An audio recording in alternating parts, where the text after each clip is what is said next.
Manager. Apologies for the slight delay there. Mary Jo Beck, Office Support Specialist. Kirby Foch, Training and Certification Coordinator. First Levine, Technology Facility Specialist. And we have Matthew Fox, Communications Specialist Training. Perfect. And beings the online recording just got started. We had started the meeting a little late here at 0907 and just finished introductions of present. Again, for the record, I'll just state board members wise, Shelley Hennessy, Rob Anderson, Jeff Flatt in person, and Brian Tiani is here virtually. Moving on.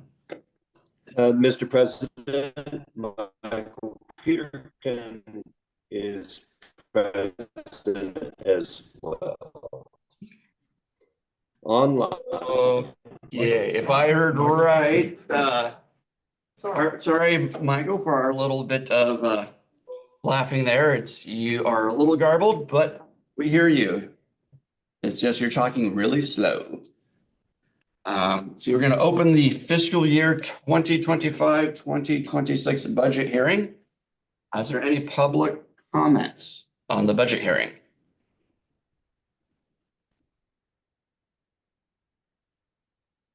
There are no comments. Is there any online? I don't see any raised hands or anything sort. Okay, and with no comments from the public, we will go ahead and adjourn the 2025-26 budget hearing. To the normal agenda for the normal business board meeting. We have public comments. Is there any public comments from the floor?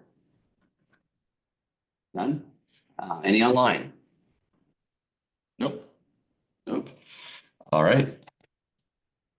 The agenda, any additions or changes?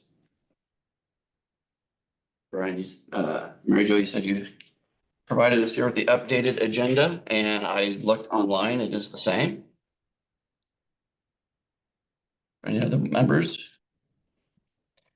Hearing none, we will move on to the board interviews of the executive director candidates. Acting Director Burr right here has been working with both SDAO and SCGI for the process. So he's just going to give us a little outline of how the process unfolded and how we're moving forward from here before we continue. Brian. Thanks, Rob. Well, just a quick recap. SDAO was the initial receiving portal for the applicants and initial screening. And then they handed it off to SCGI to go ahead and perform the assessment center that was held on May 20th, Tuesday. And the other phases of this hiring process has been the meet and greet that we held last night. And today we'll hold some board interviews.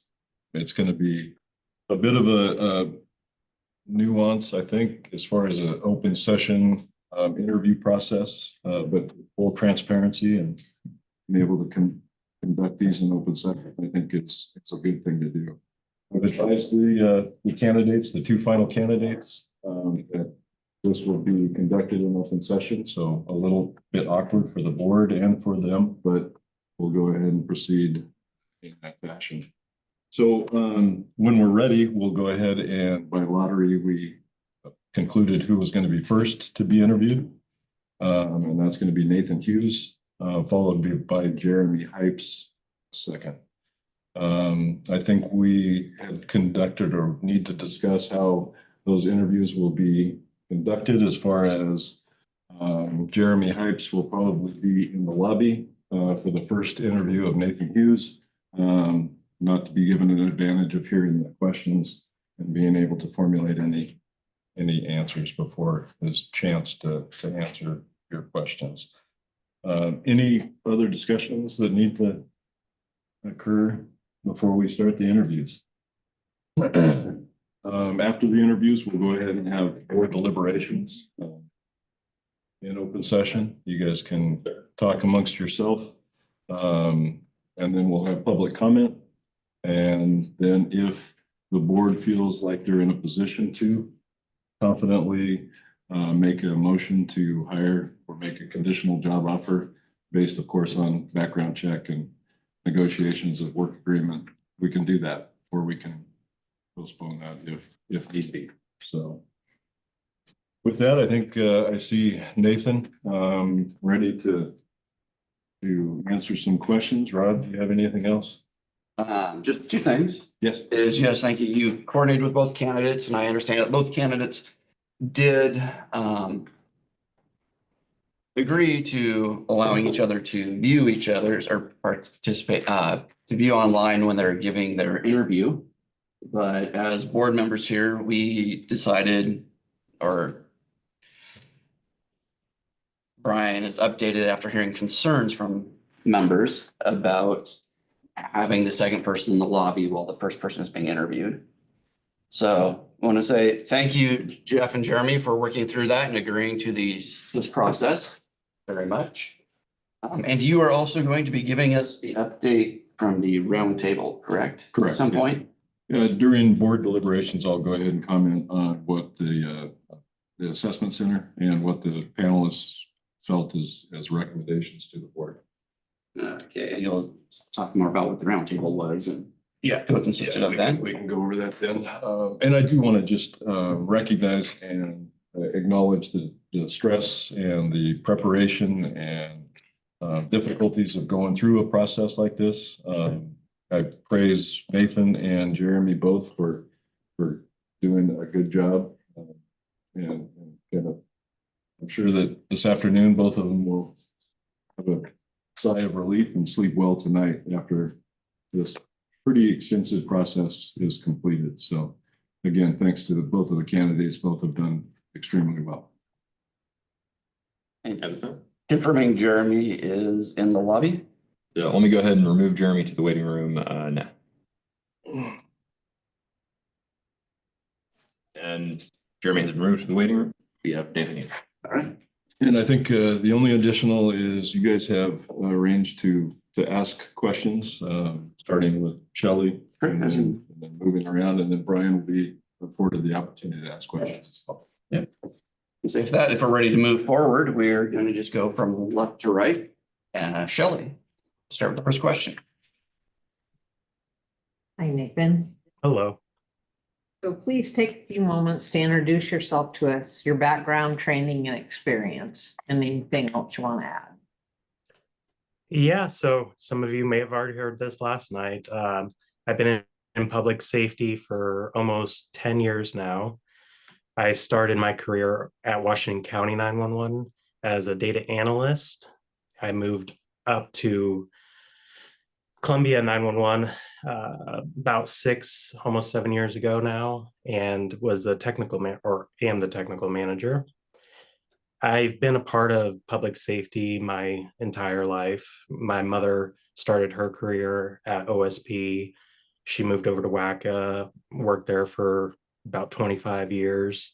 You know, I remember when I was very young running through the dispatch floor of Washington County 911, you know, probably getting into things that I shouldn't be getting into, meeting the people, you know. The reason I enjoy Columbia 911 and the community is that it is so much different than the big city. Everybody here knows everybody. Everybody has open dialogue, can communicate with each other. The community is great. I'd love to get more involved with community as a director and be more forward-facing and transparent with our people and the stakeholders in our community. I also want to build and grow our relationships with our user agencies, police, fire, other county services. Any questions I can answer about myself for you? I'm good with that. You, Jeff? All right, we'll move on to the next question. Please explain to us what you feel are your personal strengths and weaknesses. You know, I think longevity is going to be a big strength of mine. I'm in here for the long haul. I want to be here in 10, 15, 20 years. I want to see this place succeed and move into the future and be as great as it can be. I am very technical in my thinking. I look at all aspects of the problems. I evaluate, I weigh the pros and cons of, each solution, and I would collaborate with my employees, with my legal team to make the best decision for this agency. I'm also decisive. I don't stew in decision.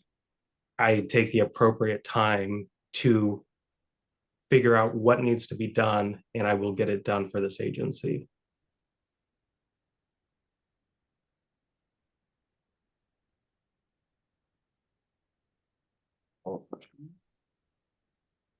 Yeah. What would you say your weakness would be?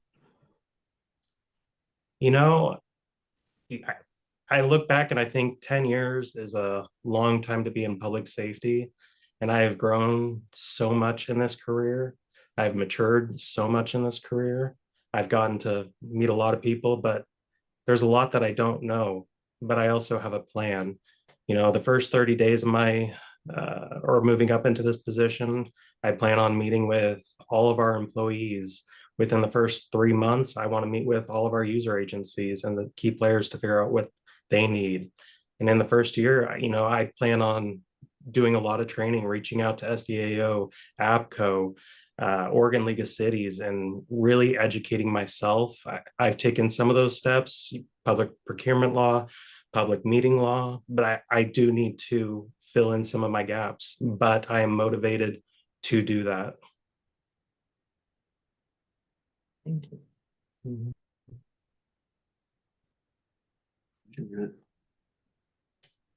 Please ask Brian. Brian, any follow-up on that? I have none. Said none? No. Jeff? What motivated you to apply for this position, and what is your understanding of the state of affairs of the district? What motivated me was I want to make a difference in this community. I want to move this place forward. I want to rebuild a lot of our relationships. I want to see this place succeed. And as director, I feel I will have the power to do that with the support of the board, with the support of our users. Can you repeat the second part of the question, please? What is your understanding of the state of affairs of the district? Right now, we're kind of in a tight spot. We were moving forward with the radio system project, but that had to be put on hold. Our levy didn't pass. We need to figure out how to regain the trust of our community. And I wholeheartedly believe I can do that. We need to get our levy passed. We need the funding to maintain our radio system. There's parts of our system that are so out of date that it could take weeks to get replacement parts, and that's unacceptable. We need to start supporting our users in the field. The radio coverage is spotty. We need to investigate why that is and how can we fix that. We've taken some of those steps with Brian, and we've started meeting with the users. And if I get this position, I'd like to keep going down that road and working with our users to figure out how do we better support you and better support the life-saving infrastructure of our radio system for you. And a lot of that is the levy. We have money right now to get started today on a lot of that, but we're going to need additional funding down the road. And then in 5-10 years, once all that's kind of brought up to snuff, we can go back to the community and say, hey, we need to upgrade now. We need to get 700, 800, or whatever is most feasible at that point. But yes, I think we hit a bit of a low point, but we're doing our best right now to rebuild that. And I just want to continue that. And I want to get the community behind me and support me.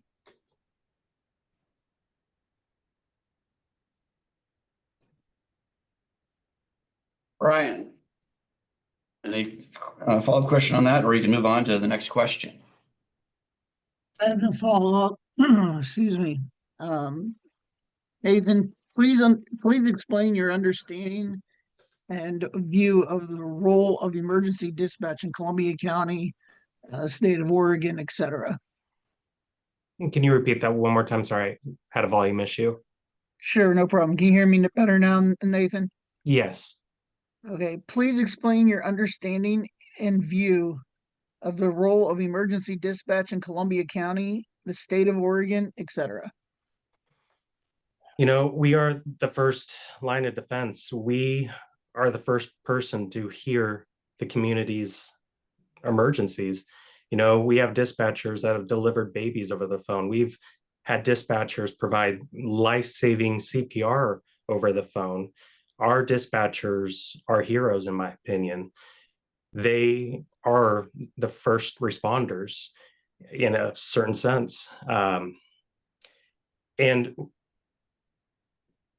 getting them up to date on the latest trends in public safety and making sure that they are always continuing to learn how to better do their job is extremely important. And I plan on working with Kirby and getting, you know, our training. I mean, our training right now is superb. Kirby has been doing an amazing job. I couldn't be happier with the motivation and the dedication that she provides. But how can I better support Kirby and getting our dispatchers to the next level? Because they're all more than capable. They all love our community. They all want to support the people in this area. And I think that's, you know, statewide, United States, nationwide, we do this because we love to do it. It's a very difficult job, and some of the dispatchers, you know, there's days where it's really hard. You know, my wife is a dispatcher, and, you know, there's days where she tells me, you know, I delivered a baby today, you know, I provided CPR today, and I'm proud of her. But there's some days where she comes home and she cries because of how hard it is to listen to these people, you know, on the hardest day of their life and have sympathy. And that's another thing, is how do we better support our dispatchers emotionally? We need to be able to tell them, you know, it's okay to feel these feelings and that we are here to support you. We are here to provide resources for our dispatchers. Is there anything else I can answer about that question, or did I answer it well enough for you?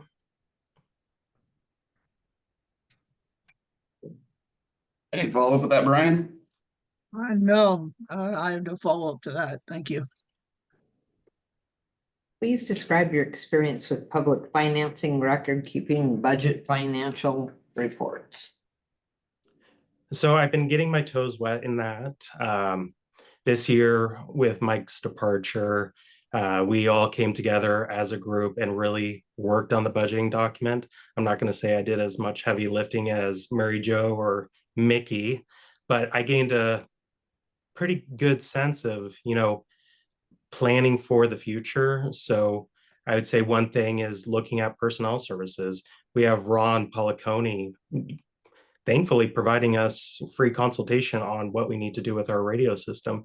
But what are we going to do one day when he says, hey, look, I'm working too much for you. You need to start paying me.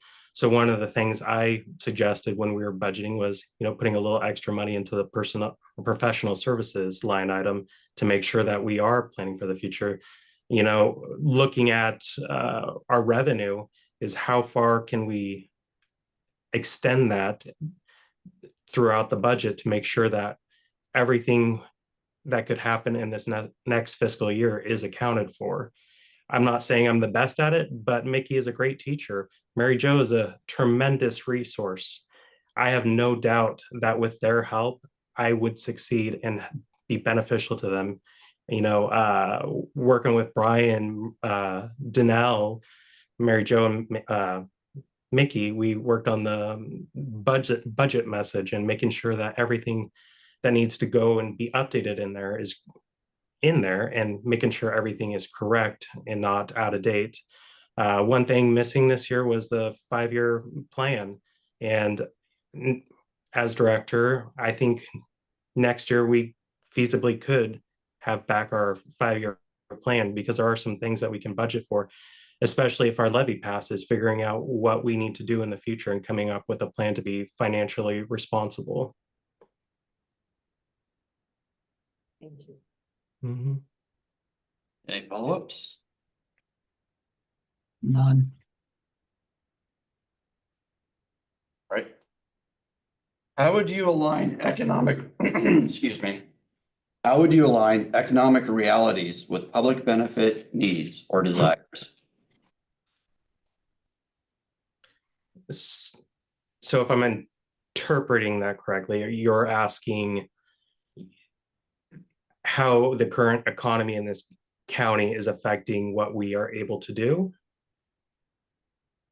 Pretty much, yeah, with the economic realities that we're in today, Yes. how would you align the public benefit and their needs and desires? Yeah, so I'll talk kind of local first. So right now,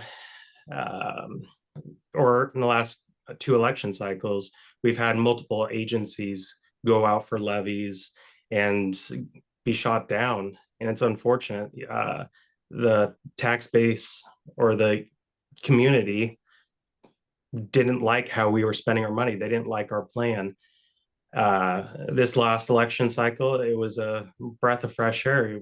The community is realizing we need to fund the jail. We need to fund the fire district. It's a light at the end of the tunnel for me, and it gives me hope for the November election cycle for our levy, that we have a better chance of getting the community support. I think we need to do a lot of campaigning. We need to really get out into the community. We need to be going all around, going to the county fair, going to Scappoose Heritage Day, going to events in Clatskanai, Vernonia, Rainier, Columbia City, and really showing up and saying, we are here, you know, we're a special district. We're not getting money from the county. We rely on our users for our income and for the future radio system and maintaining that.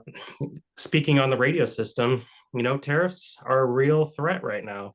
Everything is going through the roof.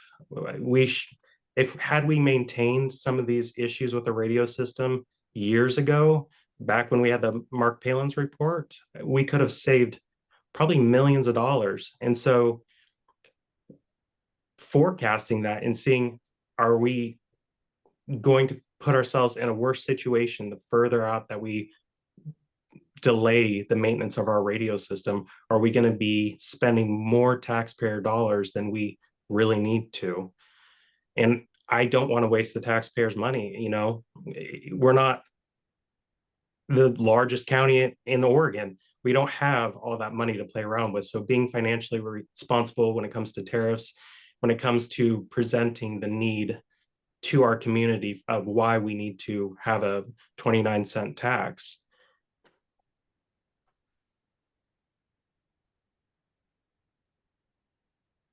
To add that, Brian? That, nothing. Nathan, how would you foster a successful culture within the organization? Over the, you know, especially the last year, and, you know, especially since Brian's been in here, I have seen a lot of positivity. This place, when I started, you know, there was a breath of fresh air, Mike coming in. I mean, I think we got into kind of a groove and we were complacent. And I think we've begun to get out of there. Kirby has been tremendous in that fact. She has been engaging with our dispatchers, making training fun, making, you know, really representing our agency feel good and making the dispatchers proud that they work here. Can you repeat the question one more time? Just make sure I'm on track. How would you foster a successful culture within the organization? You know, we had the all staff trainings and those can be fun. The last all staff training, our fun activity was going outside and playing with fire extinguishers. Well, not playing, we were training with fire extinguishers and learning how to use them should there be a fire in our facility. We did a bingo, or not bingo, Jeopardy game during our training, which, you know, people are laughing, getting competitive, smashing their buttons. During the summer, we have our barbecue. The attendance with that has been a little bit low. I'd like to see that get back up. We have those giant TVs in the room you're in right now. I love to have a movie night. Bring your family, bring your kids. Let's watch Cars or something, and really just kind of build the community within our dispatchers to be able to decompress and detach from this job and understand that there are people here that you can talk to. And I think really emphasizing to our dispatchers how important they are.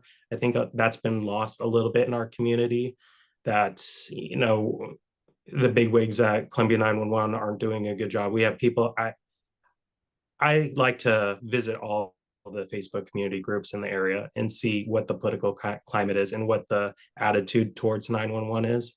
And I think it's very telling that, you know, you have a lot of voices on there that are saying that we're not doing a good job. And so how do we reinforce to our dispatchers that you are important? The work that you do saves lives. You change somebody's life every day when you answer that phone call. You are the security that that person needs in that moment. And how do we really just drill that into the dispatchers that, you know, when you hang up that phone, that person is still thinking about you. You've made a difference in their life. You've helped improve their life. You might have saved their life.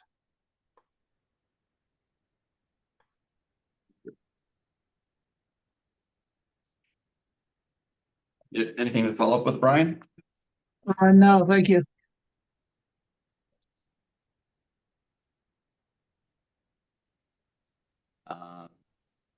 I think that's it for questions. Do you have any closing thoughts, comments you'd like to give, or any questions for us? Yes. What do you envision the next 5 years of Columbia 911? What path do you see it going down? How do you see the climate in this county towards Columbia 911? I'll go first, I guess, on that one.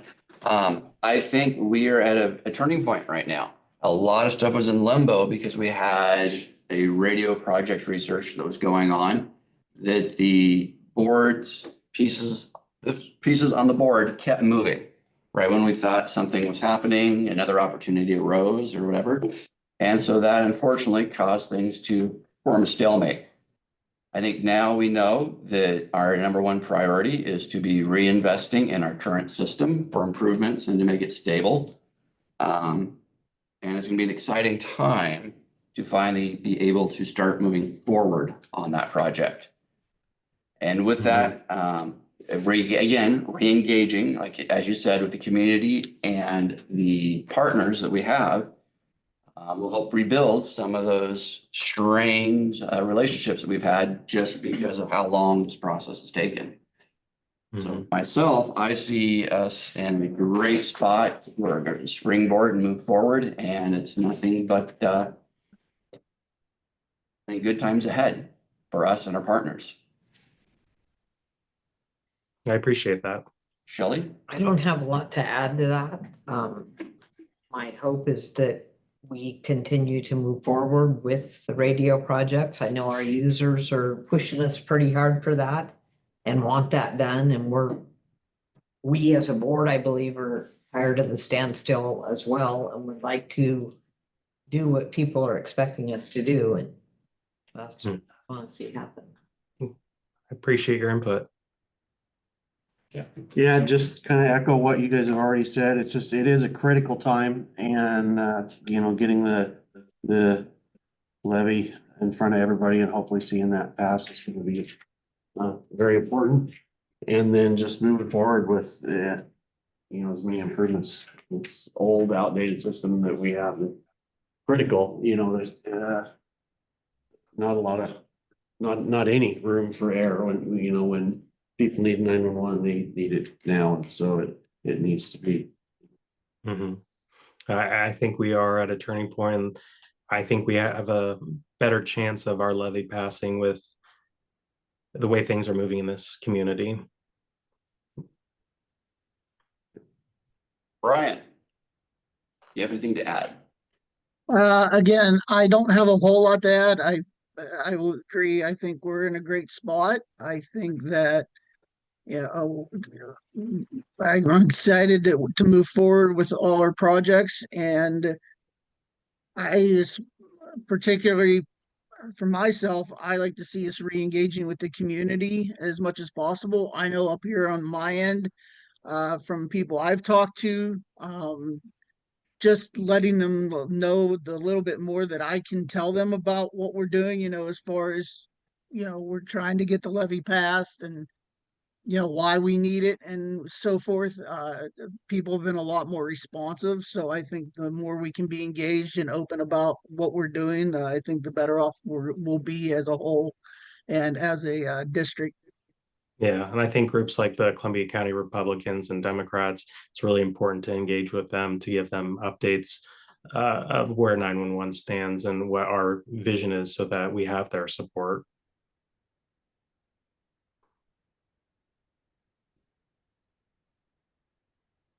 If there's nothing else, thank you very much, Nathan. I appreciate all of your time. Thank you. Thanks, Nathan. Thank you. No, good job. Thank you. Appreciate it. All We'll right. talk soon. Thank you. All right, so we go ahead and switch over to Jeremy.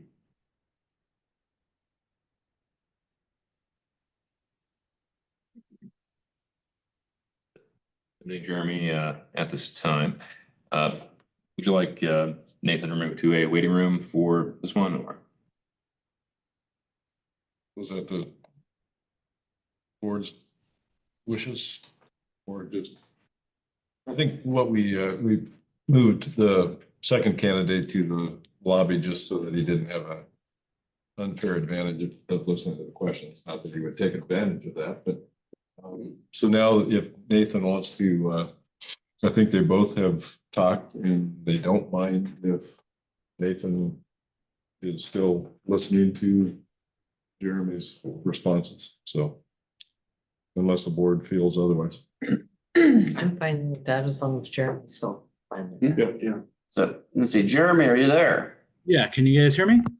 We can hear you. And since you were in the lobby when Nathan was interviewed, gonna give you, do you have any preference whether or not he's able to be back in the meeting during your interview? I Or- have no problem with him being present. He's not going to get any sort of an unfair advantage or anything, and I'm okay with him watching. Not a problem here. Perfect. And it's all recorded anyway, and anyone can watch it afterwards. Yeah. So we'll go ahead and let Nathan back in. Thank you, Jeremy. Yep.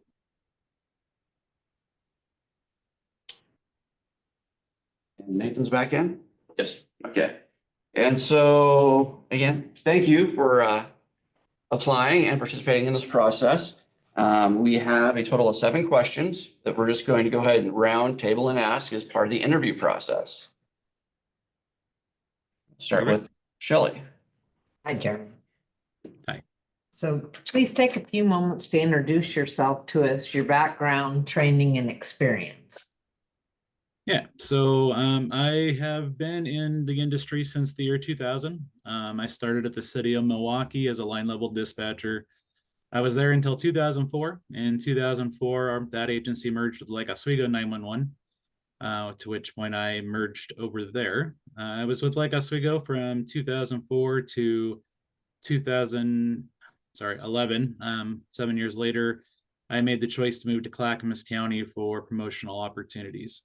From 2011 to 2021, I spent those years with Clackamas County 911, starting from line level, peer support, CTO, supervisor, worked my way through the ranks, handled scheduling, fire liaison for the agency. We went through a CAD transition to which I was part of that process. As a fire liaison, I did bring on another fire department from Aurora Fire joined the agency, and it was my task to project manage them coming on board. I directly oversaw day-to-day operations. Our shift anywhere from 8 to 12 dispatchers at any given time, as well with the shift lead working underneath me. In 2021, I left that agency for promotional opportunity to my current agency, which is Astoria, and I'm one where I'm now the emergency communications manager. Thank you. Follow-up questions? All right, Jeremy, please explain to us what you feel are your personal strengths and weaknesses. Well, I'll start with my strengths. One of my greatest strengths, I think, is I am a people person. I can work amongst pretty much anybody and make some common ground between us. I was raised in a family that was very social. I spent a lot of time with a grandfather growing up that we used to just go to sportsman shows and sit on a bench and have a conversation with everybody who walked by. So I guess you could say I have a gift of gab. I can associate with anybody, have a conversation with about anybody, and I try to see everything from not just my own viewpoint, but from theirs. Other strengths are, I put my people first. I'm a leader that always believes in that our staff is what makes us great leaders. So it makes organizations great, is our people. As far as weaknesses, I will be honest, my biggest weakness over the years has been learning to delegate tasks to people underneath me. All the years of being that type A personality and always tackling tasks in our environment. It's taken me quite a few years to learn how to delegate and take my hands off a project a little bit and let people run with it. It's been a process, but I am learning as I go, and I do appreciate seeing what people with proper help can achieve on their own. And, at times, I guess you can say I put a little too much work into projects. Sometimes I have a hard time settling with this is a completed project and moving on. Not that we necessarily see that a whole lot in our industry, but that is definitely another weakness of mine. Any follow-ups? None. Jeremy, what motivated you to apply for this position? And then what is your understanding of the state of affairs of the district?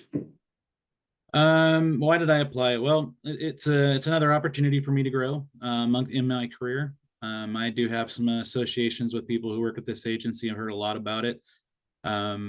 Personally, I am trying to get back closer to the Portland metro area where my family's from.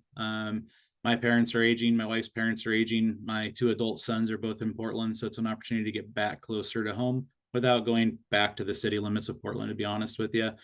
Columbia County is a beautiful county. I see a lot of similarities between Clatsop County and Columbia County, and we have lots of small, tight-knit communities, rural fire departments, smaller police departments. It just kind of feels like home to me. I started in a really small agency, and I like the idea of having that close-knit feel and the ability to work amongst small groups to do great things. My understanding of the state of affairs is a lot like what I walked to in Astoria several years ago. Staffing was short, budgets were tight, technology was severely behind. We were dealing with a 25-year-old plus radio system, same radio system I started with in the year 2000, which is what you guys are currently on now. A CAD system that was almost 30 years old without any major updates. So, in the last 4 years, not only has staffing been a key, but my technology's been a key. And I see a lot of similarities between the two communities.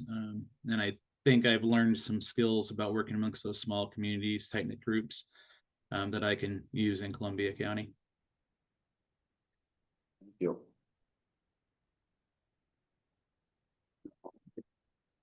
Brian, next question.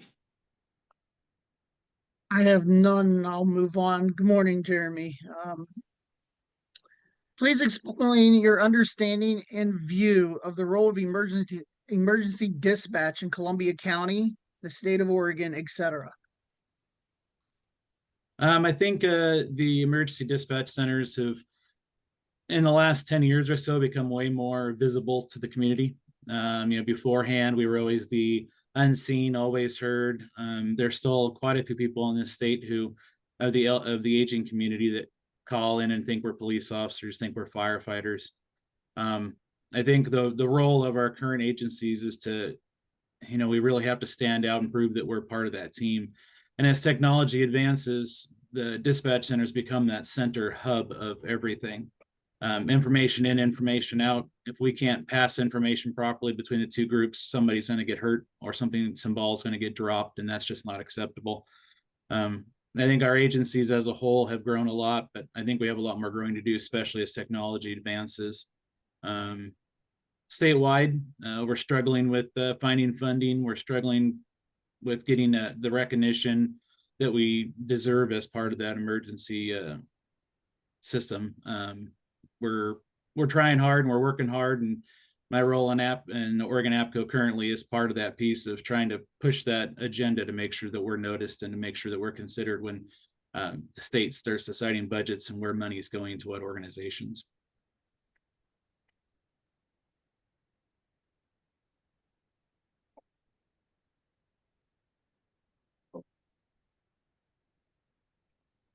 Please describe your experience with public financing, record keeping, budgeting, and financial reports. Currently, I'm in charge of all budgeting out of my agency. We have about just shy of a $3 million budget. It is, as the emergency communications manager, it's all me. I provide all the budgeting needs. I notify the subscribers what their costs are going to be, try to balance their needs as well as the needs of the organization. In the 4 years that I've been with Astoria, we've tried to keep our increase in subscriber fees under 2% every year, as a lot of our agencies can't really afford any major increases. So as far as budgeting, I do it all for my agency. I do rely on finance for the personnel cost side of it. They do provide that for me. As far as budgeting reports, I work hand in hand with finance and providing OEM their required budgeting reports every year of how we're spending the 911 tax money that comes from them. I'm responsible for making sure those numbers are correct, and I'm the one that's signing the paperwork saying that they are. Yeah, I mean, as far as financing is concerned, basically once I provide my budget, I take it to my chief, who's my direct manager. He takes a quick look over it, makes any suggestions or alterations that he sees necessary, and then it goes straight to our budget committee at the city. And the budget committee then just determines whether they want to recommend it or send it back.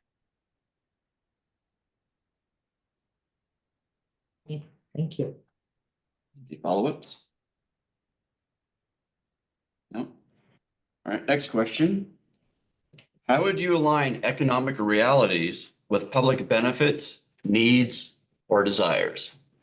Yeah. The economic realities is everybody's budgets are tights, from homes, families, businesses, organizations. I think everybody's, at this point, penny pinching to try to make things work. It's a delicate balance. I mean, we have things we have to accomplish. We have goals we have to achieve. And if we don't make those goals, it could be a life lost. It could be a house that's burned down. It could be, all sorts of failures of the system. So unfortunately, we do have needs that we have to achieve, and we have to balance that with how much pressure is on those families. I mean, they are our citizens, they are our voters. We're ultimately responsible to spend their money responsibly, and make sure that we're not taking any more money than we need to from the community to achieve our goals that we need to keep our responders safe and our communities safe.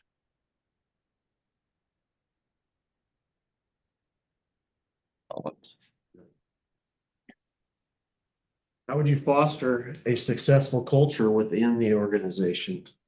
The culture starts with the leader. Ultimately, the leader is responsible for that culture from ground up. You want a successful culture in your organization, you got to be that true leader. You got to be the person that shows that culture, lives the culture, breathes the culture. You have to work amongst the group. You have to prove that, as a servant leader, your job is to make sure that your people are taken care of and that they're fostering that same culture that you're trying to show.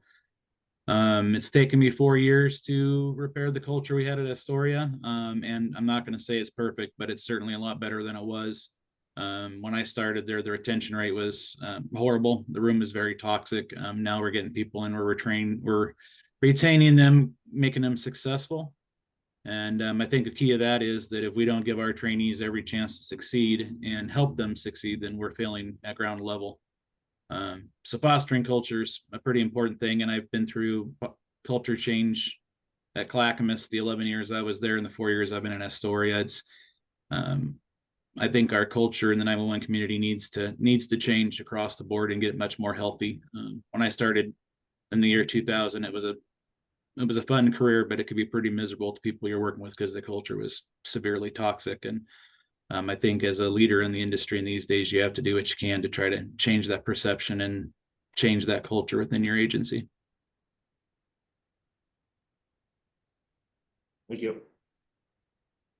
Thank you. Follow up, Brian? I have none. John? All right. Well, lastly, do you have any questions or additional comments you'd like to make? No, not really. I just want to reiterate that, I really appreciate this opportunity. It's been a great opportunity. The whole process has been entertaining. I enjoyed the ability to meet the stakeholders last night and have some conversations and already get a feel for kind of what people's thoughts and needs are going forth. You guys have a great county. You have a great dispatch center, lots of great people in it, and they deserve to have the support they need to move on, whether that's from me or from Nathan. I just appreciate the opportunity and the chance to talk a little bit about myself to you guys, and hopefully that we can move on and do some great things together.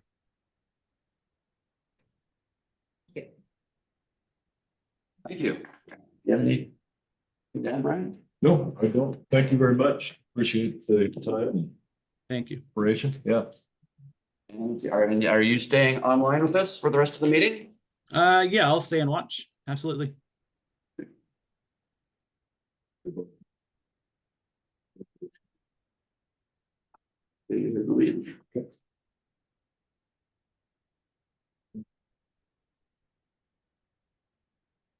And just to the rest of the board, the current intention here is that as we have additional discussions and hear from reports from Brian and the rest of the process and also public input here shortly, is that they are remaining online.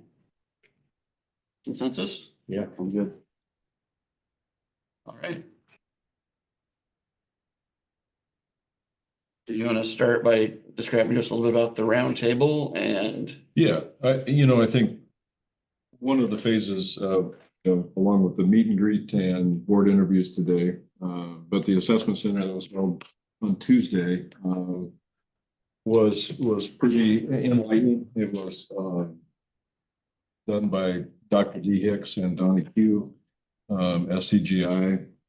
I think in my history, I haven't seen a assessment center that was set up quite like this, and I really appreciated the environment that they created. It was very relaxing for the candidates and for the panelists to open up and have some more discussions than really the formal interviews that I've seen in assessment centers before.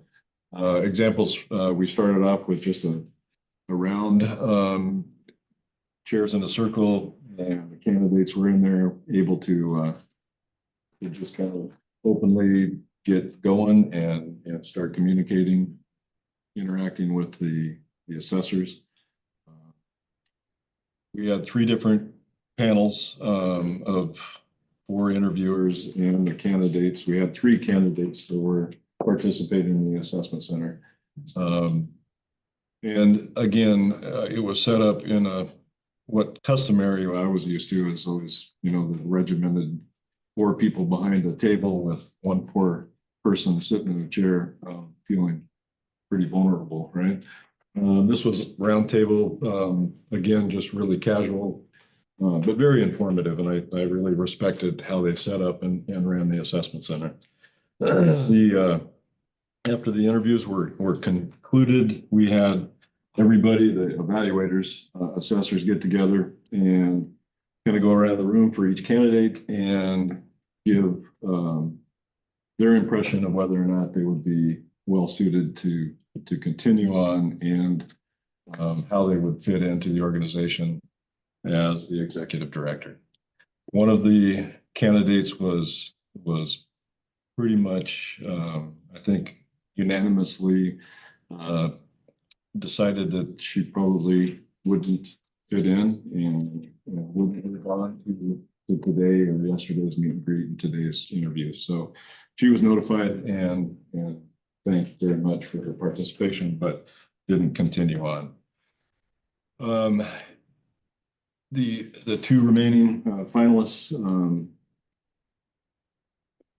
I want to say that there was a candidate that probably came out stronger in everybody's estimation and recommendations than the other.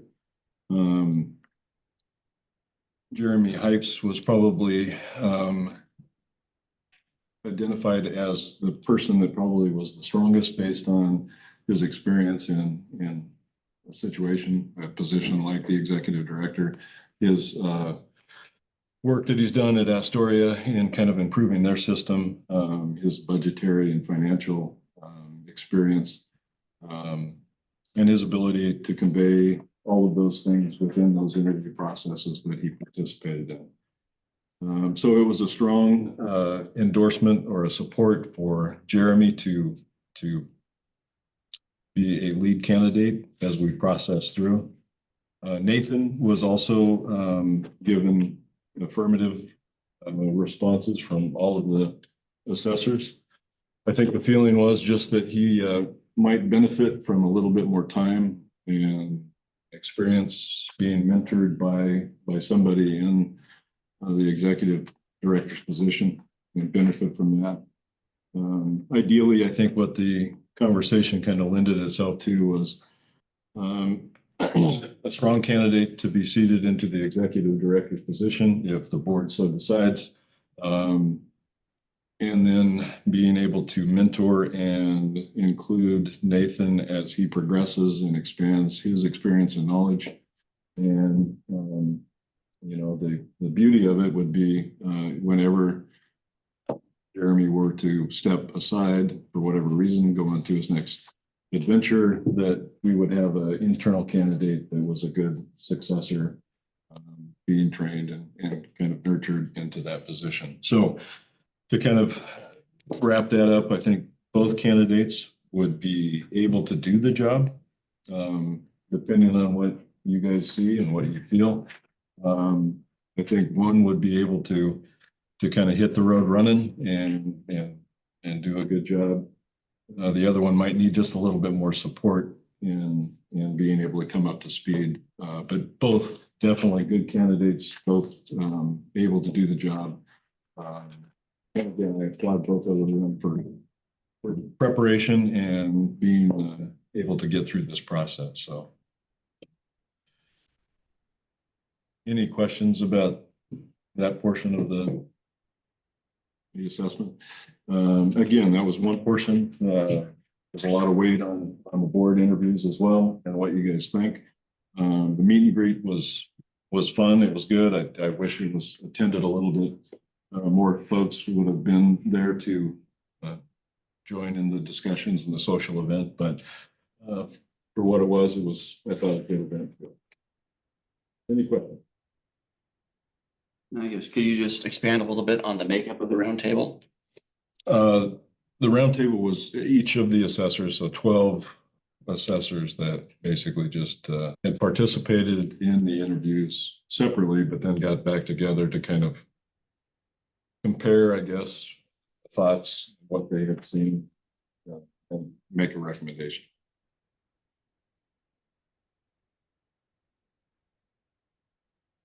Any questions for Brian on that?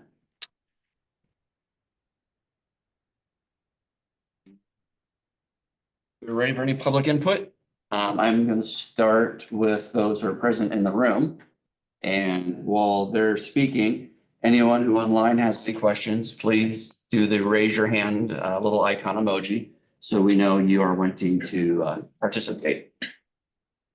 And with that, Tyler, looks like you are ready. Thank you. I just want to share good morning, first Tyler Miller, Step Boost. I just want to share my observations of the interviews and the feedback that Brian gave. I think my consensus in listening to both of the candidates is consistent with what Interim Director Wright just explained. The one thing that I do have a lot of concern with is that I think Jeremy is going to have a harder time understanding he doesn't currently he probably has limited knowledge. I shouldn't assume what he knows, but my guess is that he has more limited knowledge of where this agency is at as far as, the funding, public support. And the fact of the matter is that is what I think the most critical element is for this agency being sustainable going forward and getting on a really good path going forward. Nathan has, in my observations, taken a very proactive role in trying to be involved, understanding where the areas of improvement can be.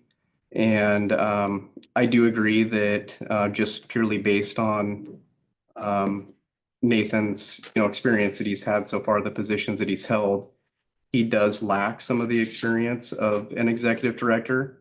But that certainly is not to say that he can't come up to speed. And I think he's a very smart individual and can catch on to that very quickly. So I know this probably isn't making your decision any easier, and I do apologize for that. But I think that with the relationships that Nathan already has in the community and with the personnel as well, the staff, I think that's going to go really far. But he is going to he is going to take more fostering more mentoring from some of the more senior staff at the district and probably some more guidance from the board as well. So I'll wrap by saying that I think they're both very qualified applicants, and I'm sorry that my comment probably didn't help your decision at all. Thank you. Thank you, Tyler. Any other comments from the audience? None. How about online? Do we have any raised hands? I see no raised hand. Pause just a moment again. Want to make sure everyone has the opportunity.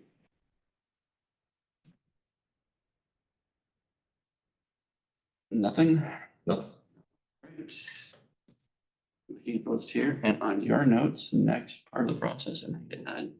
Well, is there any open discussion for the board members? Do you guys want to discuss amongst yourself what your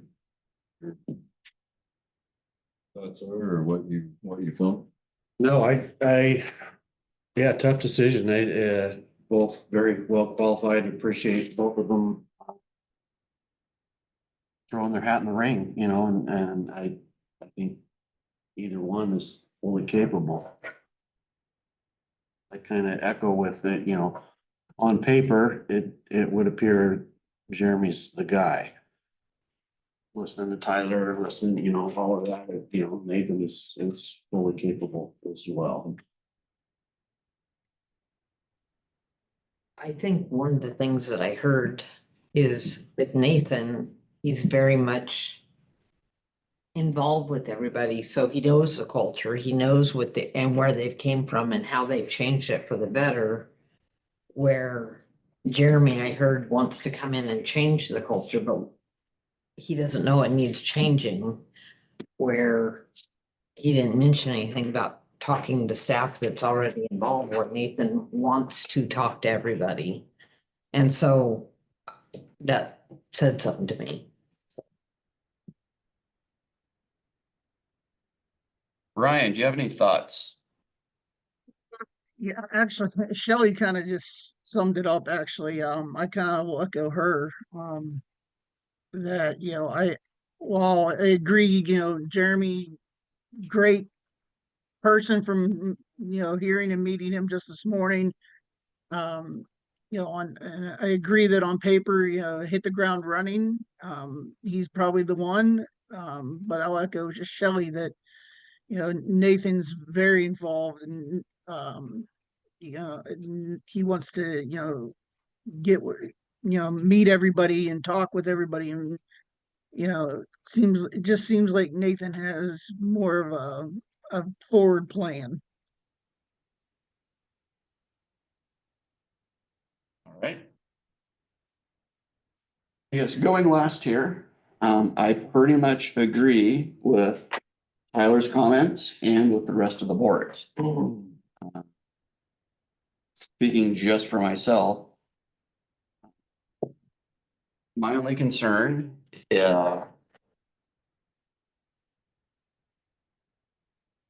is that we have a lot on our plate right now.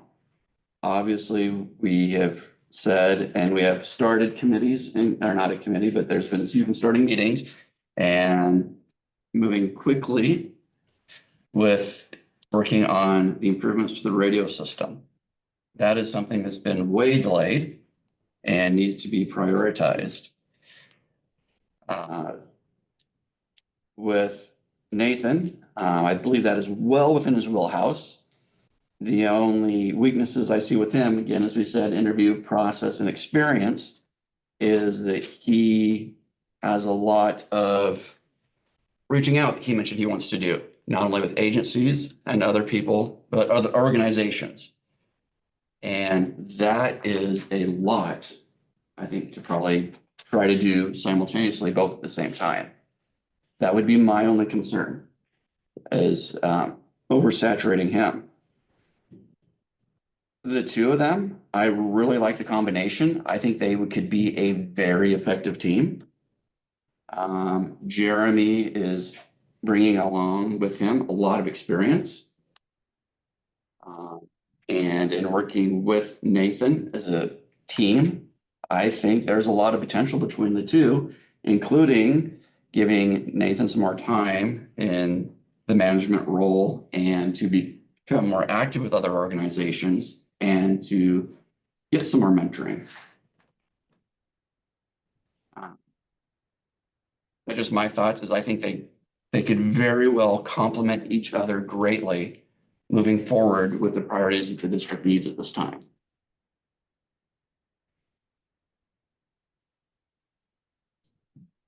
My comment.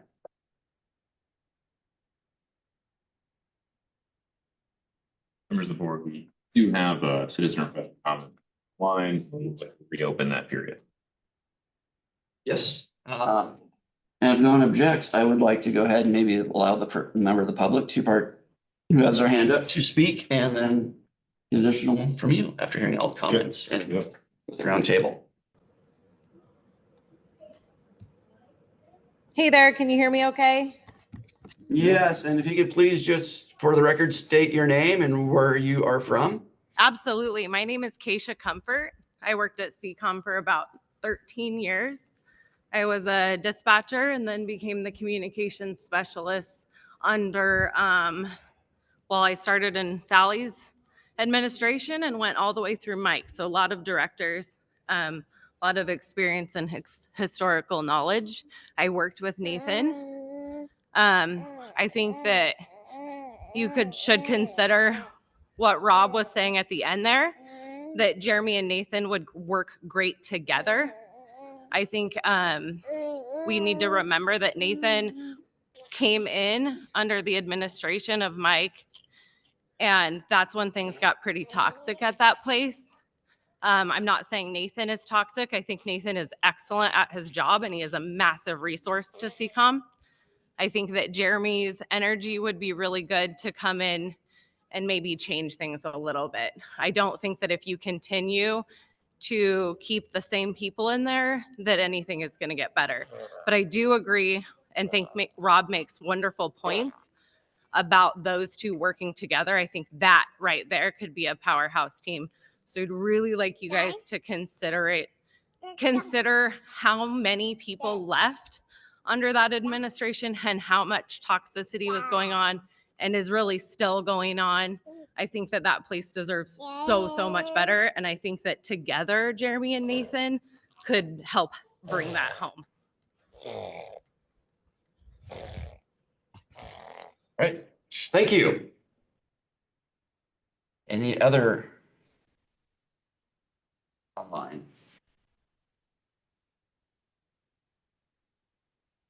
So I questioned from citizen one about whether it was open for comments. If we have anyone else who would like to speak, if you could raise your hand.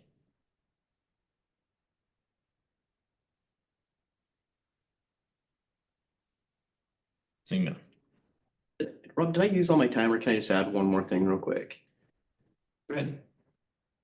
It's more of a question. Has there been any feedback from the different user agencies that have worked with both of the individuals? Do we know? I'm sorry. Yes, no problem. It's more of a question. Have we gotten any feedback from the different user agencies that have worked with both individuals? Because that would, in my mind, that would be very telling.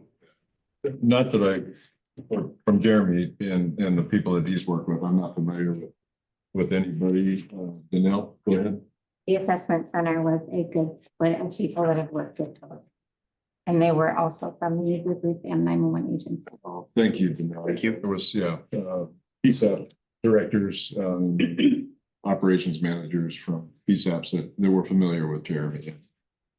Brian, the feedback that you gave that kind of summarized the assessment center's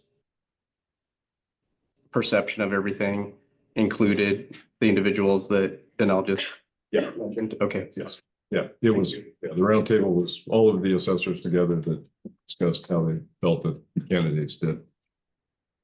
Well, we do have 4 letters of recommendation in our stuff here that are from people that have worked with Nathan.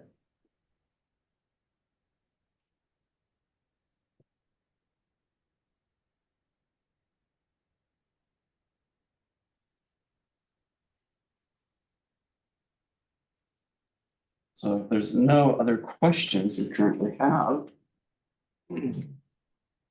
I would ask the, Mr. President? yes, I have one staff member that has just texted me asking to make comment. yes, definitely.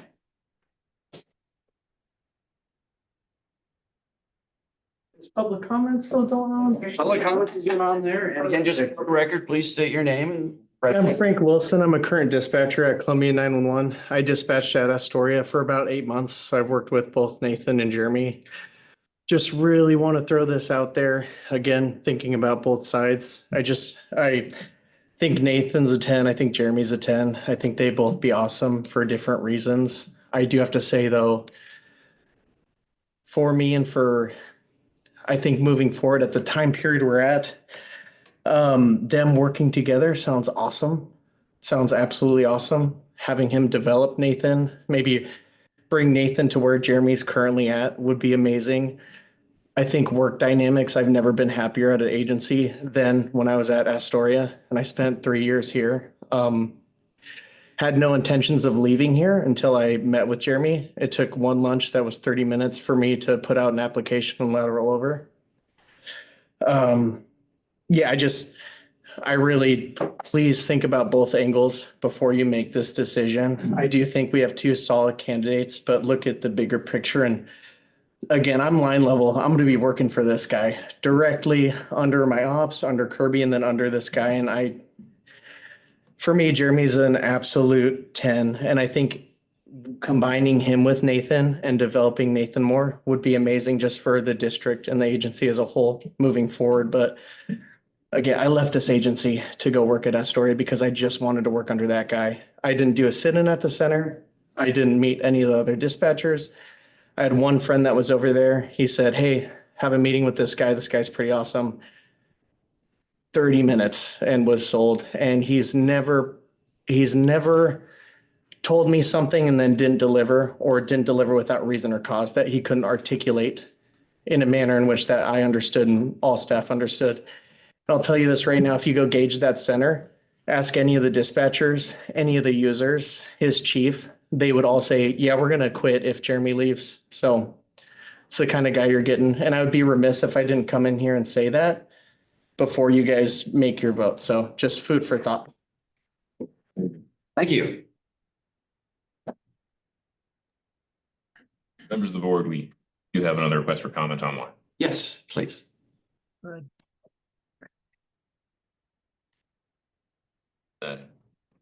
Citizen, if you could introduce yourself, please. Hi, can you guys hear me? Yes. Hi, my name is Jared Leloff. I was a employee for the district for 10 years, and I also am currently now at Astoria 911. where Jeremy is my manager. And when I left the district in 2024, I was seeking solid leadership, and I found that when I went and met with Jeremy at Astoria. So I'll just keep it short. He 100% has my support, and I'll piggyback off what Frank Wilson said with, if you ask anyone in this center in Astoria or this community of Clatsop County within public safety, if he were to leave, it would be an absolute a shame for the county. So I think you guys would benefit immensely off moving forward with Mr. Hypes.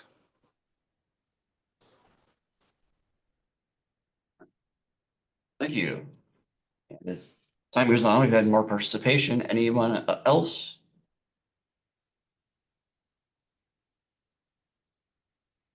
I see no other outstanding online comments.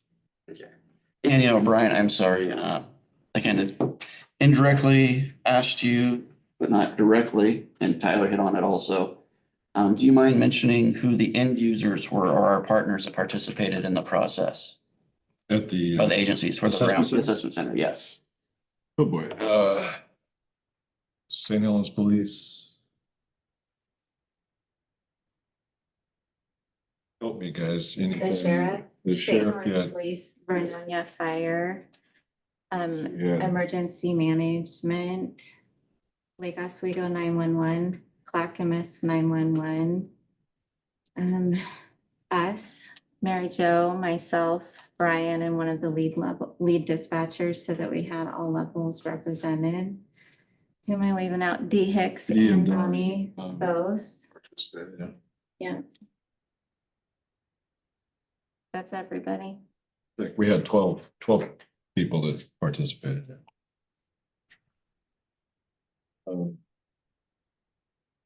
I don't disagree with the thought that having Jeremy mentor. I do think that, because I mean, I would certainly hate, Nathan's such a smart guy. I would hate for him to get in there and then it'd be too much because he doesn't have enough experience and not be successful, because having both of them would be a hand up. And maybe some of those Astoria dispatchers that are gonna quit there will come. There's always that thought. Is that? So. Thanks. Well, if I could, and I think, this is difficult. It's a difficult decision for the board. This has been a awkward bit of process, but I think in my time here and really kind of trying to put the district's needs, interests, be able to communicate that before my time is up is important. So knowing Nathan, and I'm a big fan, all of the things that have been said about Nathan, his future are correct. He's got, he can do anything he wants. Motivated, he prepared well for this process and really did himself proud through the process.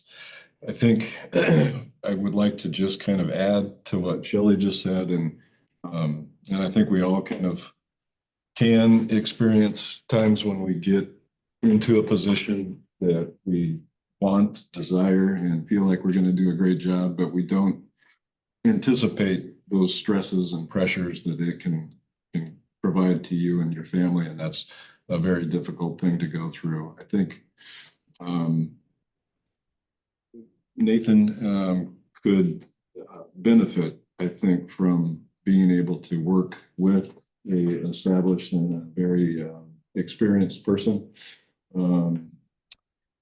And this kills me to kind of make this statement, but I think for the best of the district, I think that Jeremy could step in and take us with a little bit of momentum that we've got going right now, well into the next few years, with Nathan in tow and learning with him, through him.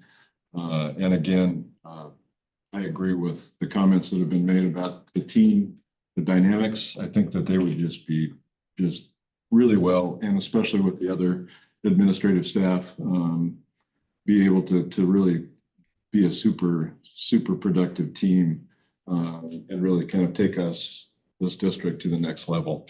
I think it's been shown that Jeremy's got a good way with people, and I think the dispatchers and all of our employees will benefit from his ability to make them feel good about who they are and what we're doing. I think he'll be able to effectively communicate with our users and community stakeholders and the community in general as we move forward. So that would be my recommendation, I believe, for what it's worth.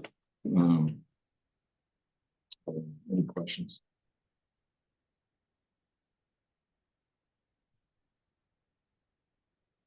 Thank you very much. I know it's awkward discussion to have in public because I have two very strong candidates. Go ahead. No, I was just gonna say, if there are no other final comments, is that we have options here, either a motion to move ahead with the tentative offer to one of the two candidates, or we postpone, not make a decision at this time, and reconvene this table this into the next board meeting or a special meeting. I'd like to make a motion to make an offer to Jeremy Hypes for the executive director position. All right, is there a second? Okay, it's been moved and seconded to make a tentative offer to Jeremy Hypes for the executive director position. Starting with additional comments or discussion. Brian, sorry, you are there virtually, so may not have given you an opportunity to speak up for any comments that you may have. Thank you. I'm okay with everything. Hearing further, I agree. I don't disagree with hiring Jeremy either. I think it would be a great team moving forward. And I think that Jeremy and Nathan could, definitely piggyback off each other with things. And it would be a great team going forward for the district. Are there any other comments? Hearing none, all those in favor say aye. Aye.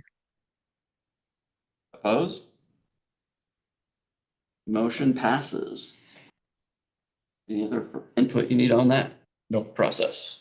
We'll get the background check started as soon as possible. And then I think any of the negotiations for work agreement will be done between Peterkin and Michael Peterkin and Jeremy. With that discretion of the board, are we ready to move forward with normal business, or would you like a 5-minute break? Yes, please. We will go on break here at 10:26 and plan to be returning session at 10:31. All right. Well, just a couple minutes behind. We are resuming the normal session board of directors meeting for May 22nd, 2025 here at 10:33.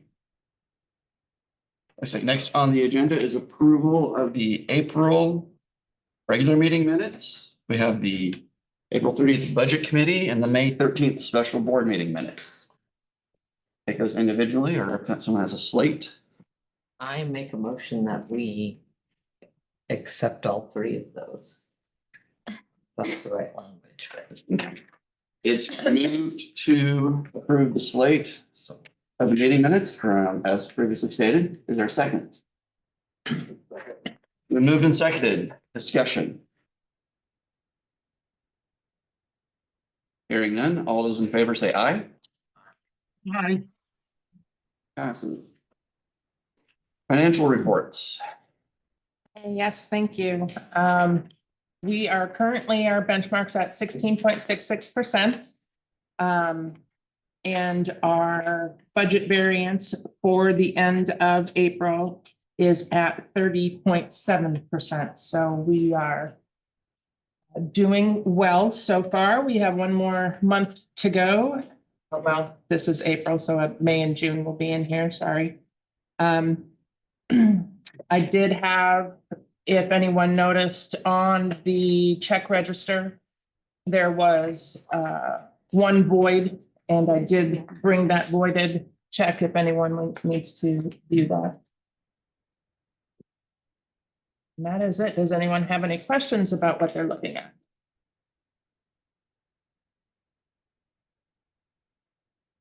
The budget variance report.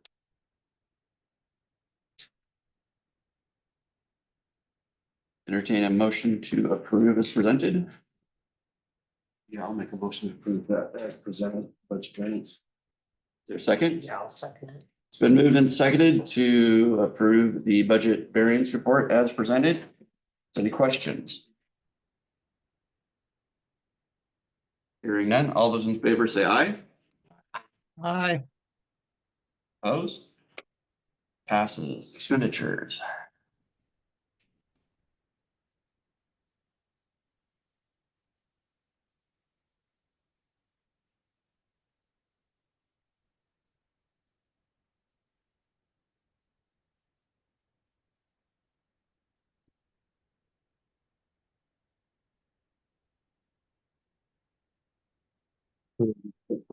Expenditures as presented.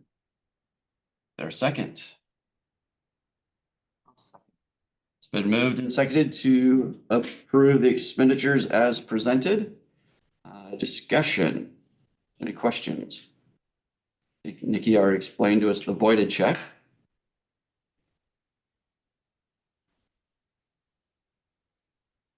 There's a small typo in there that needs to be addressed.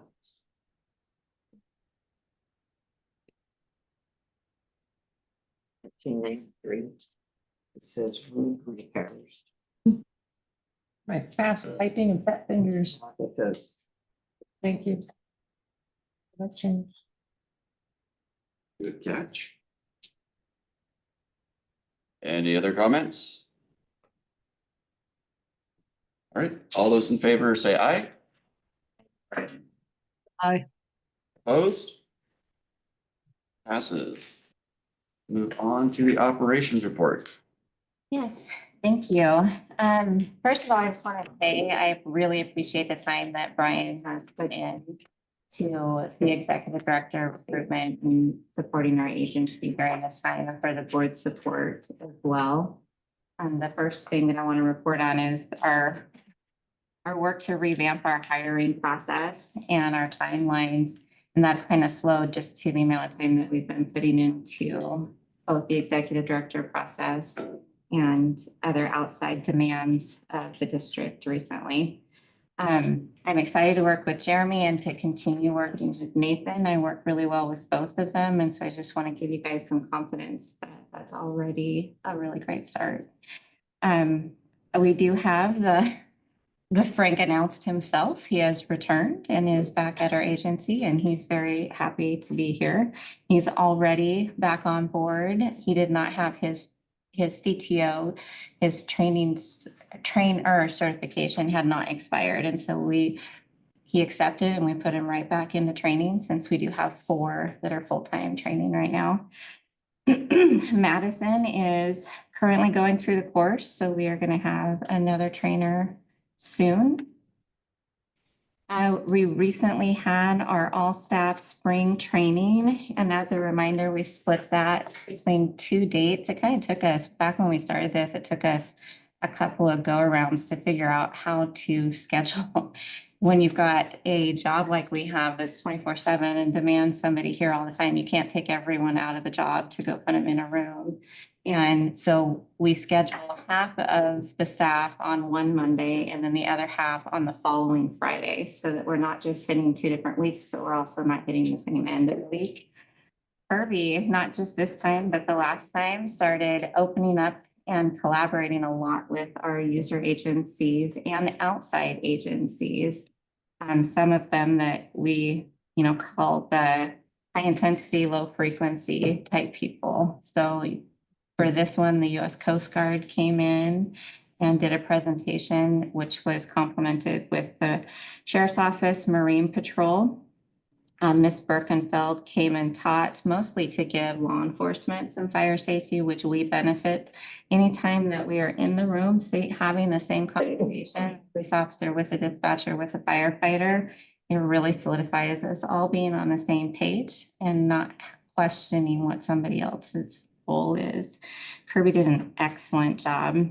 Clackamas County's 2020 response to wildfires, their executive director came in and did a presentation. She's somebody that has presented both locally, state, regionally, and nationally. So that was a big thing for our agency to have that come in. I think Kirby is very critical of the work that she does, but I'm very proud of her, and I think she should be as well. We had everything from staff training, staff meeting, to law enforcement giving us training, fire giving us training, national agencies giving us training. I think for an agency of our size, that's considered knocking it out of the park. And I'm really happy that we have that. Going to talk about Kirby a little bit more, especially since she's here. That's more fun. She's our training and certification coordinator, and she's got a lot of passion for what she's doing with expanding our social media and public education. But I really want to be clear that we are adding to an already full workload that she is excelling at. And so for her to be doing so well at what she's doing on top of her doing her job so well, we're going to continue to support her, and she's going to need a lot of encouragement to keep that momentum. And I know that she's got that from this board, but she's got that from staff here too. Last time that I reported, we talked about 911 week. It's kind of, so 911 week comes first, and then police week, and then EMS week, where we also recognize fire. Staff internally have gotten everyone in the building involved, and just as we've done in the past, last week we visited every single police department in our county, and this week we are visiting every one of our fire EMS agencies. They built boxes and everyone signed them, and we filled them up with carbs and goodies. And that is the end of my report. Any questions? Good job to all. Yeah. Nice work. Yeah. All right. Proceed with the technical manager's report. Technical manager's report by proxy, facility updates. Most of the repairs of the facility have been completed. This room, notably, you guys might recall this wall being opened not very long ago. I think Premier's done a fantastic job getting us put back together. We're working with a local engineer to develop a scope of work to replace or possibly repair the roof. And at this time, we're developing the actual procurement process for what that's going to look like. Not out yet, but it is in progress. HVAC, we replaced a BARD unit that had a slow coolant leak that's been upgraded to the latest current coolant standards, so should be good to go for a good long time. Evacuation kits, we are in the process of updating our evacuation kits. We collaborated with PDCC to use grant funds to purchase much of the hardware needed. Parts are beginning to be delivered. Magix updates. The Magix technical team is investigating version 25.25 of CAD to get us back onto a newer release. Latest updates, looks like that should be going ahead. Radio sites, we are gathering quotes to upgrade the security system at our radio sites. Any question? Yeah. Thank you. All right, we'll move on to old business, radio system updates.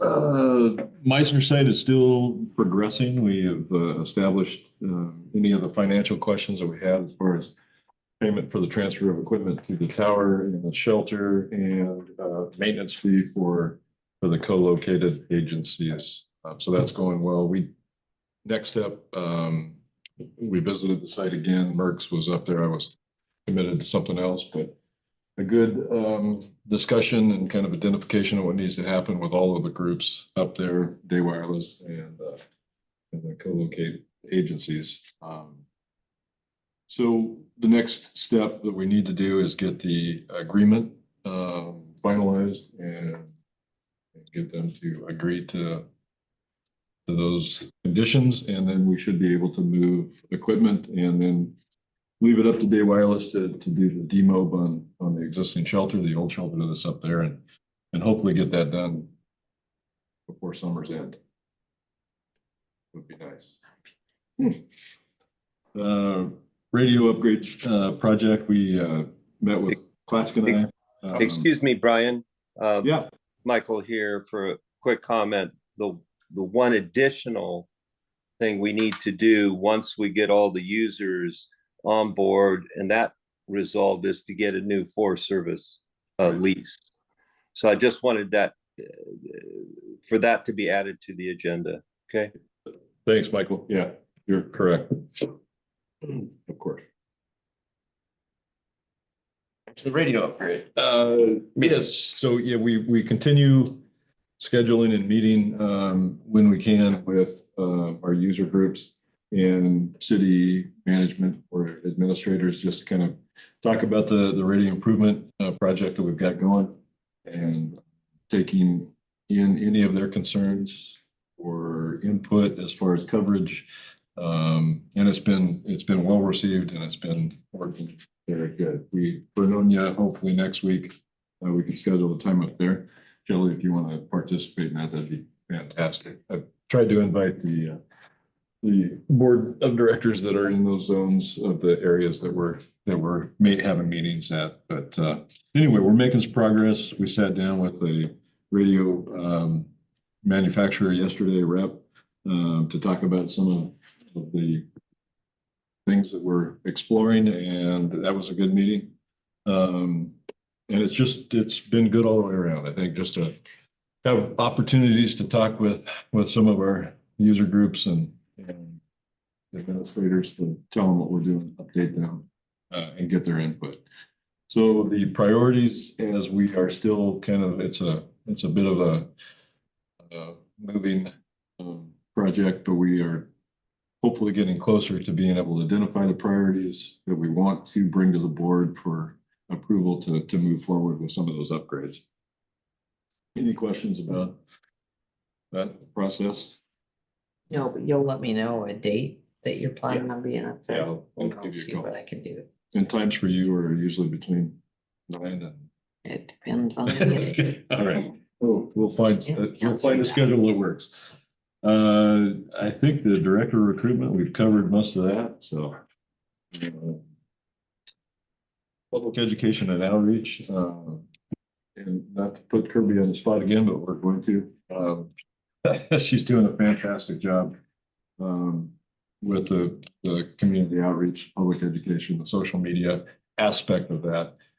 And understanding that is just a piece of what we continue to do, meeting with our user groups, having discussions, getting out in the community and talking to the stakeholders is all part of that community education or involvement that we're participating in. But social media and what Kirby's been able to do has been pretty phenomenal. Our newsletter is ready to drop. We just have 3 quotes, 2 from local print shops and 1 from a Portland print shop. They're all within a close range of cost as far as the mailing and the printing costs. And so I think we'll make that decision. It will be within my spending limit, so I'll make that decision if that's okay with the board. Probably later this afternoon. Right? We still have a little bit of questions. We'll get to that. Merch, were you able to? I thought, I don't know if you guys have been able to see some of Kirby's productions. I thought that it might be a fun opportunity to kind of bring those up and have you take a look at some of those just to see kind of how she is doing and the quality of what the product is. I think it's pretty phenomenal. If we can. technical difficulties, of course. Pass. Well. Try.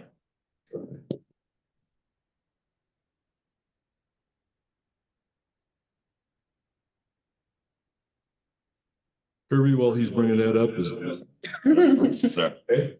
hey, Kirby, do you want to add anything to kind of what you accomplished so far and what's in the wings of being done?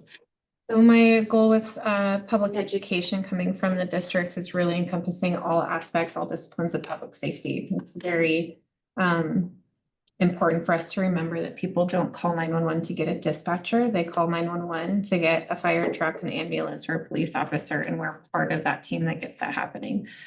So what I am doing, building from the very foundation of what happens when you call 911 and spanning up this month focuses on the call itself, the dispatch, and what happens on scene. So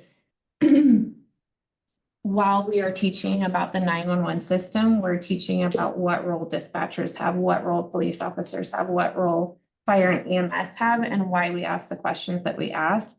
A lot of the points that come in on these videos are questions that we get directly from the public. Why are you asking so many questions? Why is it taking so long to get here? So it really it hits on multiple facets of what the public's, what they want to know.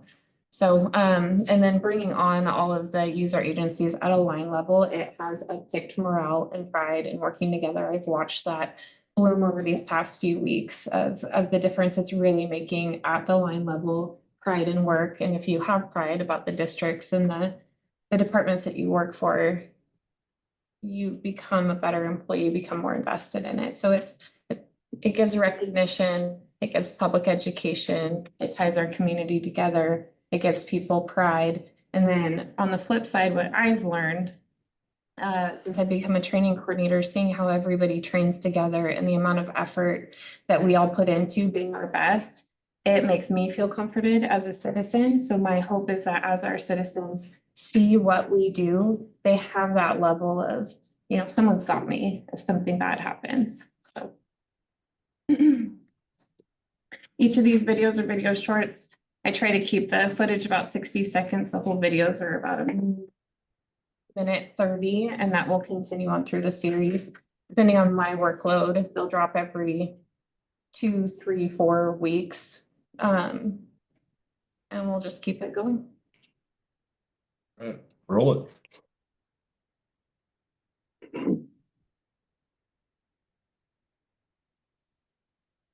Oh, so. Oh, my apologies, folks.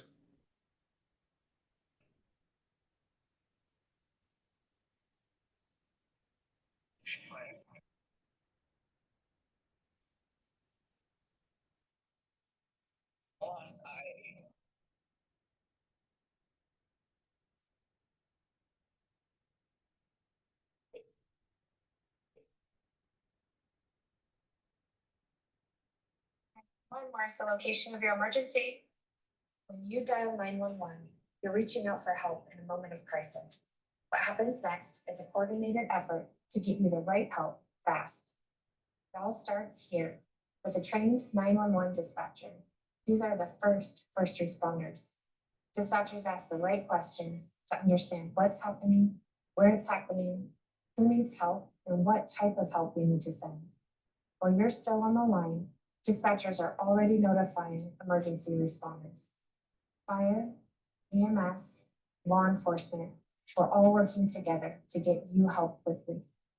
And every second counts.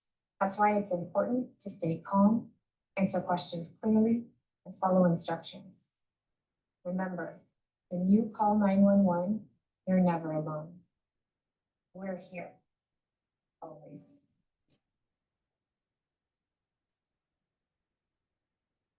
So the calls in the beginning of this video were all recorded from our team members. They were mock calls. You have the officers and the firefighters that were involved in this telling us a lot about what happens when they're behind the scenes, when they're going to calls.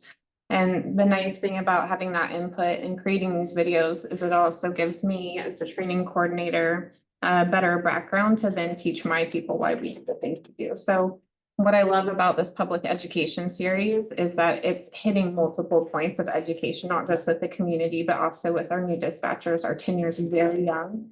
And we need to start building that foundation up because we don't have what a typical 911 center would have, where you have tenured employees teaching a smaller amount of new employees. We're literally bringing these people's education levels from the ground up.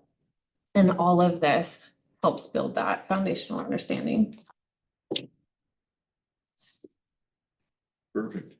Were you able to, I mean, just as a fun kind of example too, I thought it was brilliant, but she produces a little short version of a pop quiz every Monday, yeah, every Monday morning. Every Monday morning. I don't know if we can get it. There we go. I just thought this was really cool. Stand by, stand by. Stand by. Here we are.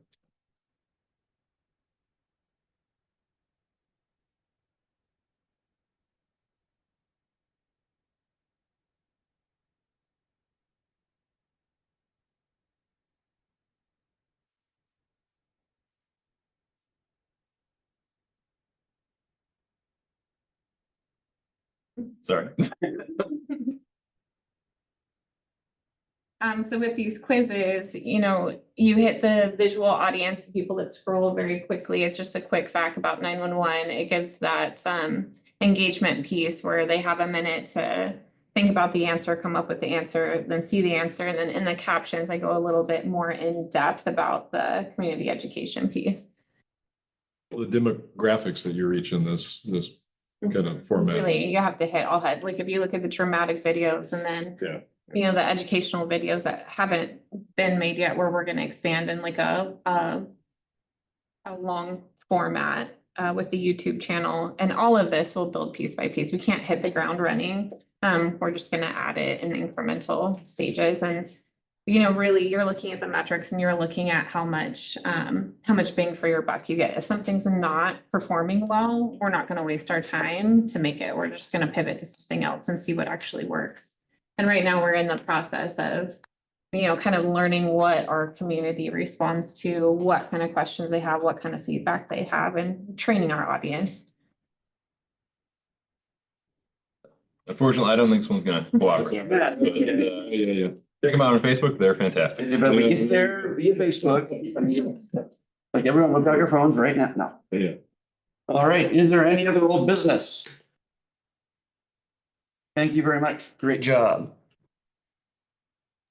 Okay, moving on to new business. More acronyms, the Homeland Security Membership Renewal, HSEMC. So we received an invoice from HSIM and Columbia County Emergency Management for HSIM support fee for 2025. The amount is $9,844.88. Apparently, we have paid this before. We haven't paid our fee since 2023. The reasons being, I think it was a request that Columbia County Emergency Management and HSIM come up with some deliverables for the agencies that participate in the fee and supporting them. So we did receive that. I think it's in your packet. But we're just requesting approval to pay that. Or have any questions that we can get back to emergency management. Yeah. What we do with this? I'm not familiar, because I mean, I know what Homeland Security is, but can somebody give a little bit of? I hope somebody in this group can. You know, it's been a while since I've been involved with HSIM. This kind of came as a surprise. I don't know if we could certainly get some more information from Corey Padron if you need it. Historically, we've been paying this for how long? I don't have the date when the inception was handy right this moment, but when this was approved back in May of 23, This is because the agreement that emergency management has with other agencies and partners of HSM that states they'll provide deliverables. For the last several years, emergency management had failed to provide that. But now that Corey's kind of been there a while, he's been had some time to look through prior information, grants, that sort of thing, and was able to present those deliverables. My understanding that all the agencies are presented, all the user agencies are presented with this to help fund. At the time, it was, I want to say Sean Brown's position before he left.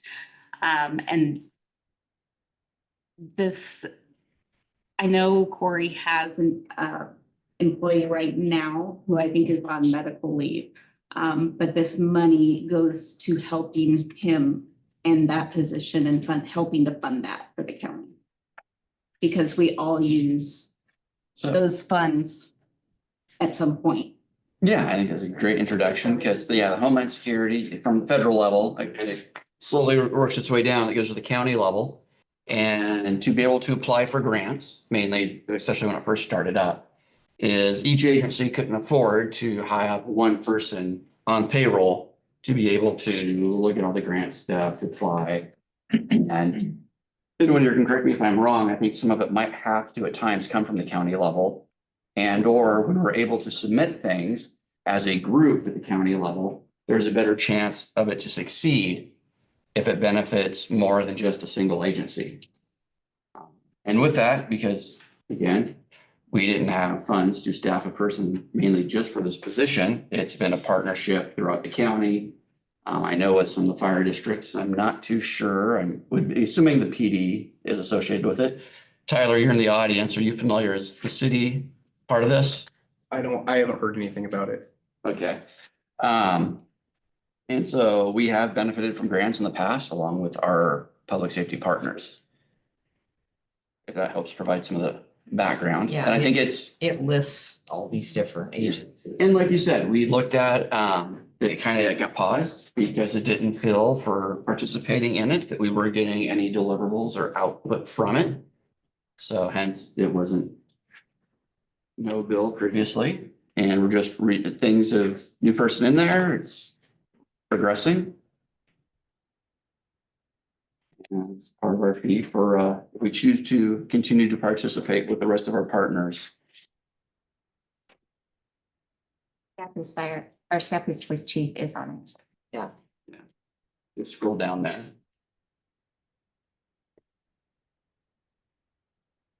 All right, well, for sakes of procedure, is there a motion?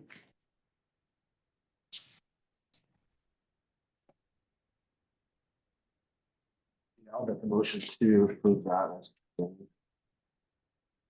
Is there a second? It's been moved and seconded to pay our portion of the Homeland Security Emergency Management Coordinator support fee for 2025, which is $9,844.88. Discussion. Brian, do you have anything? I do not. Shelley? I don't. So this is it an annual this much that annually? So I guess maybe we revisit this next year and see if we want to, See if it's worthy Right. of continuing. That's my thoughts. As you said, we hit that point, it was paused and didn't pay last year because we're not getting anything out of it. But that sounds like this position is continuing to move forward with a benefit to the district. Yeah, I think the last couple pages kind of show you what they've developed as planning documents and what we could kind of check off as they accomplish some of the training objectives for emergency disaster planning. So I think, with those, I think we should be able to see next year probably some checkoffs of accomplishments with what they've designed in the plan.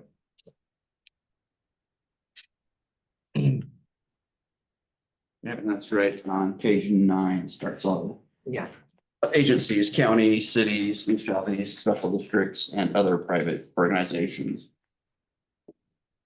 Thank you, next. Any other discussion? Okay. All those in favor say aye. Aye. Opposed? Okay, next on, was there any other new business? No, not that I have. Okay.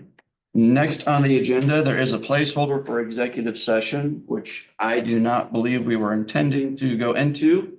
Unless, if you're still there, Michael Peterkin, if there's anything that we need to go in executive session for moving forward with the executive director position. Thank you. No, at this time, we have nothing for an executive session, but we might in the near future. Okay. Right. Thank you. All right. Agenda items for the June 26th meeting, and that will formally be the budget adoption. Real quick, anyone on their calendars have any conflicts that they're aware of? Yeah, I mentioned it last meeting and I'm in the middle of moving kids and grandkids to Ohio, and so they will probably be somewhere between here and there at that point in time, and hopefully be on my way back by then, but yeah. I would hope that I could attend via Zoom. Okay. I won't be here. You won't be here? All right. So it sounds like we might be, Mary Jo will be working soon on checking to see if we will have a quorum. And or is check out if we have to do alternative dates. Well, are there dates like earlier in that week that would be better? I'm gone on Tuesday. Okay. That will be Henry's last meeting too, so. Just keeping that in mind. Correct. All right, so we will be working on I'll get it. figuring out a date and a quorum. And the main thing is getting the budget adopted prior to the first of the year, fiscal year. Any other agenda items for that meeting? I was gonna say I will attempt Zoom on that meeting, but I can't guarantee I'm gonna have service. Right. Okay. Is there any other comments?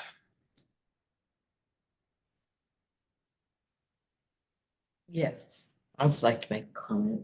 Thanks for everybody that put in the time working on the executive director. Brian, don't be running off too soon. We appreciate everything that you've done. Kirby's done a fantastic job along with all of you. I hope Nathan will just continue to learn and thrive and do the job that he's been doing, because he's a total worthy person that we need on our team, no matter what. And I guess that's it. Yeah.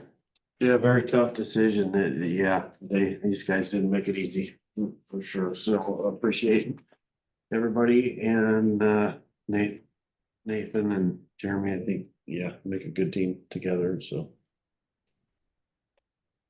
Brian.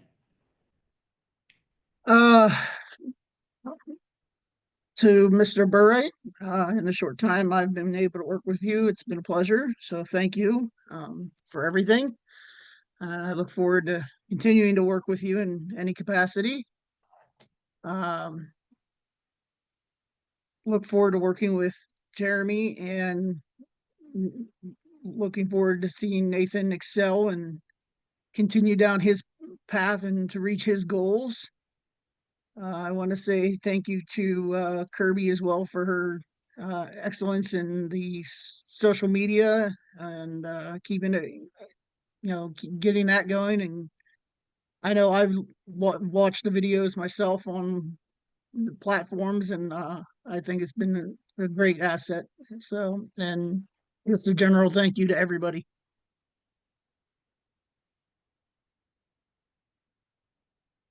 Everyone here is pretty much. I just has expressed already my thoughts.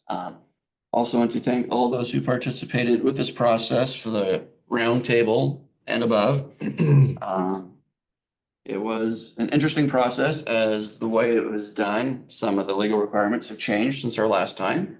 So there were some growing pains there and some of the awkwardness. I think some individuals were feeling and had to go through, and I know just doing the interviews in a public format was and it's something new for everyone. But good job coordinating it, Brian. You bet. We had good outcome. And the teeing off of the personnel team that helped set the foundation for this, and Brian took the ball and ran with it. And with that, I have no other comments. Anybody else? We are adjourned. Good day all.